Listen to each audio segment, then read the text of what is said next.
Good morning, everybody. My name is Aila. I am from the new federal state of China. For those of you who never heard of us, we stand for the largest unvaccinated community with a mission to take down the Chinese Communist Party. We are survivors of the Chinese Communist government. We are survivors of the CCP virus. And for people who fled from a communist regime to America, they're looking for freedom. But I fear that the communism I fled has reached to the freedom land I stand. In 2017, Miles Guo, the CCP #1 enemy and the founder of the new federal state of China, was invited to be interviewed by Voice of America.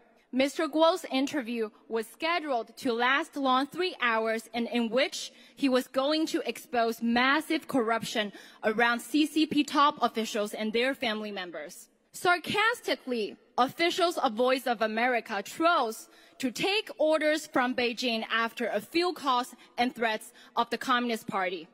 And I knew from that day, America's freedom is not unlimited and even in real danger. 3 years later, in 2020, the Chinese Communist Party had released the CCP virus, which resulted in the largest pandemic that America had ever experienced. So let's do some math here. How many casualties did America suffer on 9/11? Over 3,000. And how many casualties did the United States suffer from World War II? Over 400,000. And now, what are the numbers of the deaths because of the CCP virus in your country? Over 1.1 million.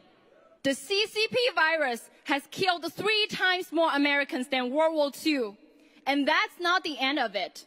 How many more Americans will become victims of the CCP virus vaccines? These vaccines were developed and created and promoted by the world's largest pharmaceutical groups, who have been colluded with the Communist Party for years. And what's even worse, the CCP is under building new illegal P3 and P4 labs now in the world. During China's COVID lockdown, the Communist Party cut off electricity and internet to prevent people from seeking help or simply telling the truth to the world. They used garbage trucks to deliver rotten food to the deplorables. They put living people into body bags. If this is the way that Chinese Communist Party has treated its own citizens, what can they do to you, the Americans? Today, the new federal state of China will share 2 important pieces of information brought by our heroes who still based in communist China and allowed us to share the information on the stage of Phoenix. I remind you all to remember, CCP is not China. Chinese people are not the CCP. We, Chinese from the new federal state of China, are seeking to overthrow the Chinese communist dictatorship by telling the world the truth. First, the Chinese Communist Party is helping many countries in developing and obtaining nuclear capabilities under the guise of civilian projects. One of my fellow fighters from the NFSC shared earlier in this conference room that the CCP's efforts in selling ICBMs reaching to the soil of the United States with nuclear payload to countries in the Middle East.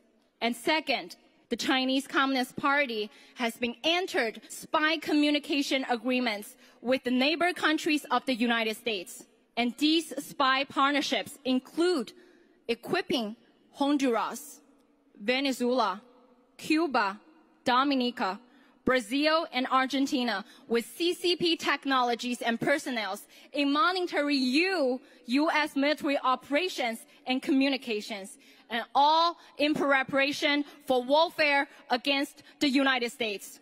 In history, Hitler was only months away of launching the nuclear warfare.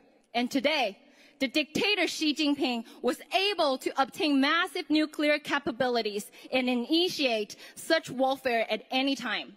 It is sad and frightening reality that America's freedom and rule of law was bought by the Chinese Communist Party over the years. Major law firms in this country run to open offices in China to defend the interests of the CCP state-owned business.